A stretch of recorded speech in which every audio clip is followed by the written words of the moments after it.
کسی کا باپ اگر دنیا سے چلا جائے تو ہمارے یہاں دستور یہی ہے کہ محلے والے آ کے سب سے پہلے ہمیں سنبھالتے ہیں اور پرسہ دیتے ہیں. لیکن دنیا کی غریب ترین بیٹی ہے فاطمہ. رونے کے لیے جملہ کافی ہے. غریب ترین بیٹی ہے فاطمہ. بابا دنیا سے چلے گئے، کوئی نہ آیا مدینے سے جو بنت رسول کو ان کے بابا کی وفات پہ پرسہ دیتا. اور کچھ لوگ آئے، 3000 کی تعداد میں لوگ آئے تو در زہرا پہ آگ اور لکڑیاں لے کر آئے. کیا کسی سماج اور معاشرے میں پرسے کا یہی انداز ہوتا ہے؟ بی بی در و دیوار کے درمیان میں آ گئی. سوچئے 3000 کی تعداد میں مردوں کا ہجوم باہر تھا اور وہ آگے سے دھکا دے رہے تھے. بی بی دروازے اور دیوار کے درمیان میں آئی. بس ایک ہی جملہ دہن سے نکلا، فضا دوڑو محسن شہید ہو گیا.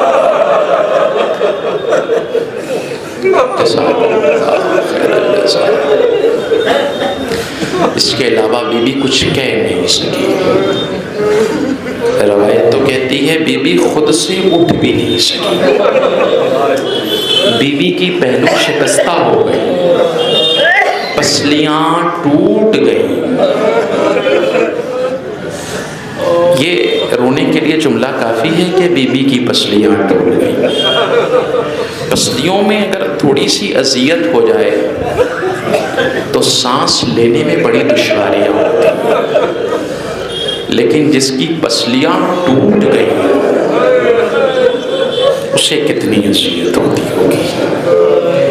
وقت گزرتا گیا، لمحات گزرتے گئے، بی بی بیمار رہنے لگی. وہ دن بھی آ گیا کہ آج تھوڑی سی طبیعت بی بی کی ٹھیک ہے. بی بی نے اپنے ہاتھوں سے بچوں کو نہلایا، کھانا پکایا. دستور کے مطابق روزانہ حسنین نانا کے مزار کی زیارت ہو جایا کرتے تھے. بی بی کہنے لگی لاڈلو جاؤ نانا کی قبر کو سلام کہہ آؤ. بچوں کو مزار کی زیارت کے لیے بھیج دیا، خود بستر پہ چلی گئی. فرمانے لگی اپنی کنیز سے کہ دیکھو جب تک میری آواز آتی رہے سمجھنا فاطمہ زندہ ہے. ہوتا ہے نا کہ تیماردار تھوڑا جلدی پریشان ہو جاتا ہے. اسما روایت کہتی ہے کہ بی بی کی جب یہ کیفیت دیکھی تو بے چین ہو گئی. دوڑی دوڑی گئی، دیکھا ادھر سے علی آ رہے ہیں. یہ کہ جب کوئی تیماردار کسی کی تیمارداری کر رہا ہو تو چہرہ بتاتا ہے کہ بیمار کی کیفیت کیا ہوتی ہے. اسما نے کچھ کہا نہیں، علی نے اسما کا چہرہ دیکھا، کیفیت سمجھ گئے. حجرے میں آئے، دیکھا کہ فاطمہ لیٹی ہوئی، سر کو اٹھایا، اپنے آغوش میں رکھا، آواز دی فاطمہ، کوئی جواب نہیں آیا. پھر آواز لگائی فاطمہ، کوئی آواز نہیں آئی. تیسری مرتبہ کہا فاطمہ تجھے علی آواز دے رہا ہے. روایت کہتی ہے بی بی نے آنکھیں کھول دی. علی آ گئے آپ؟ میں آپ کا انتظار کر رہی تھی. فاطمہ نے کچھ وصیتیں کی، ان وصیتوں میں ایک وصیت یہ بھی تھی کہ علی میرے جنازے کو شب کی تاریکی میں اٹھائیے. ہاں، علی نے پھر فاطمہ کو بستر پہ لٹایا، کچھ توقف کے لیے بیٹھے، پھر مسجد کی طرف چلے گئے. اسما سے کہا تھا نا جب تک تسبیح کی آواز آتی رہے سمجھنا فاطمہ زندہ ہے، آواز آنا بند ہو جائے سمجھنا فاطمہ دنیا میں نہیں رہی. روایت کہتی ہے تسبیح کی آواز آنا بند ہو گئی.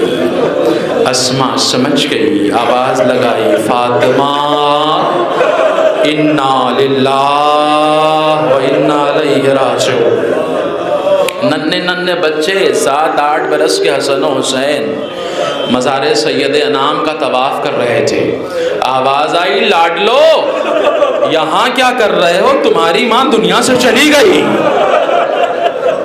حسنین دوڑے دوڑے آئے، اسماء ماں کہاں ہیں؟ وصیت تھی نا کہ لاڈلو کو پہلے کھانا کھلا دینا۔ اسماء کہنے لگی لاڈلو پہلے کھانا کھا لیجئے۔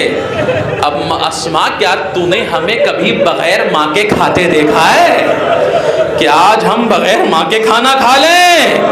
اب اسماء سے سنبھالا نہ گیا، لاڈلو ماں کا پرسا، انا للہ و انا الیہ راجعون۔ حسن حسین حجرے میں گئے، حسن نے اپنے آپ کو ماں کے سینے پہ گرایا، حسین ماں کے پائچی گئے، ماں کا تلوا لیا، رخسار سے ملنے لگے۔ اماں جب بھی کبھی حسین آتا تھا تو بڑھ کے استقبال کرتی تھی، اماں تیرا حسین آ گیا، جزاکم اللہ خیر الجزا۔ اسماء نے حسن و حسین کو سنبھالا، علی کو خبر ہوئی، سارے مصائب میں نے چھوڑ دیے، علی آ گئے، وقت گزرتا رہا، شب کی تاریکی چھا گئی، غسل دیا گیا، کفن پہنایا گیا، اب باری آ گئی کہ شہزادی کا جنازہ جنت البقیع کے قبرستان میں لے جانا ہے۔ ذرا سوچئے وہ جنازہ کتنا غریب ہوگا جس جنازے میں ماں کے چھوٹے چھوٹے بچے بیٹھے ہوں۔ جنازے کی غربت کا اندازہ لگائیے، چھوٹے چھوٹے بچے، 7 اور 8 برس کے بچے، 5 اور 6 برس کے بچے بیٹھے، کتنا جنازہ غریب ہوگا۔ لیکن دوسری غربت یہ بھی ہے کہ حسن و حسین رو بھی نہیں سکتے، ماں کی وصیت ہے نا کہ میرے جنازے میں کوئی آنے نہ پائے، ڈر ہے بلند آواز سے روئیں گے تو پڑوسوں کو خبر نہ ہو جائے۔ ذرا مجھے نہیں پتا حسن و حسین اپنے آپ کو کیسے برداشت کر رہے ہوں گے۔ روایت کہتی ہے جنازہ تیار ہو گیا، حسن و حسین کو علی نے قریب بلایا، فرمانے لگے میرے لاڈلو جاؤ سلمان فارسی سے کہنا کہ میری ماں دنیا سے چلی گئی۔ بابا نے بلایا ہے، ننھے ننھے بچے شب کی تاریکی میں سلمان فارسی کے دروازے پہ گئے، دق الباب کیا، دروازہ کھولا، جیسے سلمان نے دروازہ کھولا پیر سے زمین کھسک گئی، شب کی تاریکی میں فاطمہ کے 2 لاڈلے۔ جزاکم اللہ خیر الجزا، بس 2-3 دقیقوں کی اجازت دے دیجئے۔ روایت کہتی ہے سلمان آئے، دیکھیے جب دنیا سے کوئی چلا جائے نا بلاؤ کتنی ہی تاخیر ہو جائے آدمی روتا روتا تھک جاتا ہے، لیکن جب کوئی اپنا آتا دکھائی دے نا تو بے قابو ہو جاتا ہے۔ علی نے سلمان کو دیکھا، علی بے قابو ہو گئے، اے سلمان رسول کی بیٹی دنیا سے چلی گئی، اے سلمان ہم نے آپ کو اس لیے بلایا کہ کل آپ ہی نے مہار پکڑی تھی، رسول کے گھر سے آپ بطول کو لے آئے تھے، اے سلمان گواہ رہیے گا آج فاطمہ میرے گھر سے قبرستان۔ بس ایک منزل لوں گا، ایک منزل اور لوں گا، ختم و دعا۔ اب بھئی ہمارے یہاں بھی دستور ہے نا کہ وداع آخر میں چاہنے والوں کو جنازے سے رخصت کرایا جاتا ہے، عرب میں بھی وہی دستور تھا، کوئی غیر تو تھا نہیں، سارے اپنے بچے تھے نا فاطمہ کے۔ علی اکٹھا کیا، زینب آؤ ماں سے رخصت ہو لو، زینب بھی ماں سے رخصت ہو لی، بیٹی ام کلثوم آ تو بھی ماں سے رخصت ہو لے، ام کلثوم بھی رخصت ہو لی، حسن آؤ تو بھی ماں سے رخصت ہو لو۔ حسین دہلیز پر کھڑے رہ گئے، میرے لال کیا تو ماں سے رخصت نہ ہوگا؟ آواز دی بابا میری ماں تو فخر مریم ہے نا، جب تک خود آواز نہیں دے گی۔ روایت کہتی ہے بندے کفن ٹوٹے، اے میرے کربلائی لال آپ ماں سے رخصت ہو لو۔ حسین ماں سے لپٹے، ندائے غیبی آئی، اے علی حسین کو جدا کر لو ورنہ قیامت آئے گی۔ عجب نہیں حسین ماں سے عہد لے رہے ہوں گے، اے اماں وداع آخر میں تیرا حسین خدا حافظ کہہ رہا، اے اماں جب میں گھوڑے سے زمین پہ گروں گا تو آئے گی نا۔ عجب نہیں فاطمہ کہہ رہی ہو، اے میرے لال